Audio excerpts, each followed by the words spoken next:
Praise the lord. దేవునికి స్తోత్రం. సాటిలేని జీవము గల సర్వశక్తిమంతుడైన యేసయ్య పరిశుద్ధ నామంలో అందరికీ బ్లెస్సింగ్ బీయింగ్ క్రిస్టియన్ తరపున వందనాలు.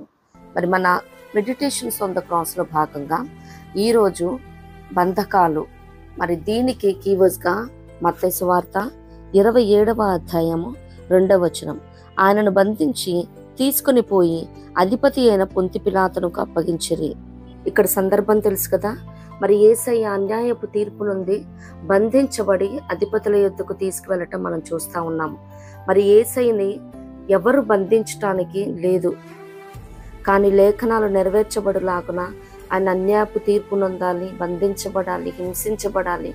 సిలువ యాగం త్యాగం చేస్తేనే మన పాపాల నుంచి మనం విడుదల పొందగలుగుతాము. ఆయన బంధించబడింది నిన్ను నన్ను ఈ పాపాల నుంచి, ఈ శాపము నుంచి విడిపించడానికి. దేవునికి స్తోత్రం. లేఖనాలు చూసినట్లయితే మరి తాళ్లతో బంధించబడటం, ఇనుప సంఖ్యలతో, ఇత్తడి సంఖ్యలతో బంధించబడటం మనం చూస్తూ ఉన్నాం. కానీ నేటి దినాలలో అయితే సాటన్ మరి తన ట్రెండ్ను మార్చి పాపపు ఆలోచనలతో బంధిస్తూ ఉన్నాడు, దుర్వ్యసనాలతో బంధిస్తూ ఉన్నాడు, బలహీనలతో బంధిస్తూ ఉన్నాడు, సులువుగా చిక్కులు పెట్టు పాపంలోకి నెట్టివేస్తూ ఉన్నాడు. ఈ ఫోను అనే బంధకంతో బంధిస్తూ ఉన్నాడు. మనం ఇంకా బయటికి రాలేని పరిస్థితి, ఒకదాని తర్వాత ఒకటి. మరి ఈ ఫోన్లో మనం స్క్రోల్ చేస్తూ ఎంతటి పాపకార్యాలు చేయటానికి వాడు ఈజీగా వేసే ఆ ప్లాట్స్ నుంచి, ఆ ట్రిక్స్ నుంచి మనం విడుదల పొందలేక ఉన్నాము. జ్ఞాని అయిన సలోమని చెప్తా ఉన్నారు కదా, ప్రసంగి 7:26లో చూసినట్లయితే, మరణము కంటే ఎక్కువ దుఃఖము కలిగించినది ఒకటి నాకు కనబడెను. అది వలల వంటిదై ఉరుల వంటి మనస్సును, బంధకముల వంటి చేతులను కలిగిన స్త్రీ. దేవుని దృష్టికి మంచివారైన వారు దానిని తప్పించుకొందురు గాని పాపాత్ములు దాని వలన పట్టబడుదురు. దేవునికి స్తోత్రం. మరి పాపాత్మురాలని స్త్రీ వద్దకు ఒక్కసారి వెళ్తే చాలు. మరి సంసోను గారు మాటికి మరి స్త్రీలోలుడైనప్పుడు, మరి ఏ స్త్రీ అయితే తనను ఇహలోకపు సంతోషంలో ముంచెత్తిందో అదే స్త్రీ బంధించి మరి పాపాత్ములకు అప్పచెప్పటం, బలహీనుని చేయటం, బలవంతుడైన సంసోను విషయంలో మనం చూస్తూ ఉన్నాము. దేవునికి స్తోత్రం. మరి యేసయ్య కూడా చెప్తారు కదా, మరి ఒక బలిష్ఠుడైన వాని ఇంటిని దోచుకోవాలంటే మొదటిగా అతన్ని బంధించాలంట. అప్పుడు తను ఆటోమేటిక్గా బలహీనమైపోతాడు. మరి ఒక బలవంతుణ్ణి నిజముగా కొట్టాలంటే, తన ఆలోచనలను బలహీనపరచాలంటే, మరి తనకి ఏదైతే విద్య ఉన్నదో ఎంత పెద్ద బలిష్ఠుడునైనా బంధించి బలహీనపరచవచ్చు.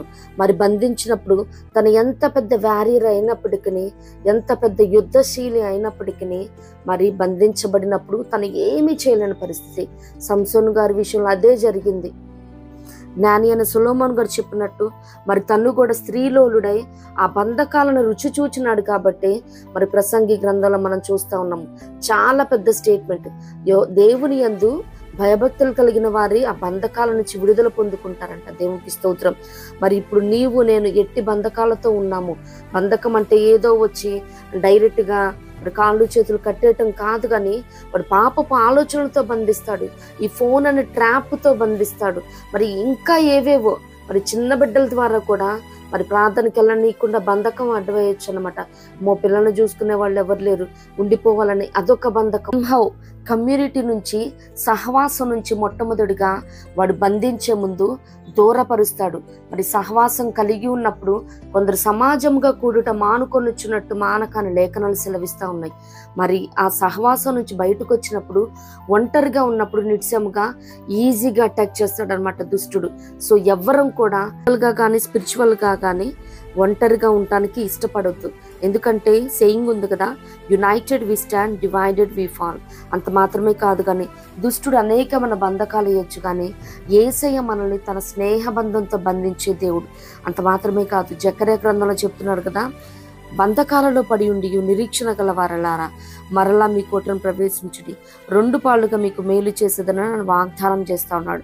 దృష్టికి మంచిగా ఉందాము, నిరీక్షణ కలిగి మరలా ఆయన సన్నిధానానికి చేరుకుందాము, అంతలా మేలు పొందుకునేదాము. ఇట్టి కృప ప్రభు మనందరికి అనుగ్రహించును గాక. ప్రభు కృప మనందరికి తోడై ఉండును గాక. ఆమేన్.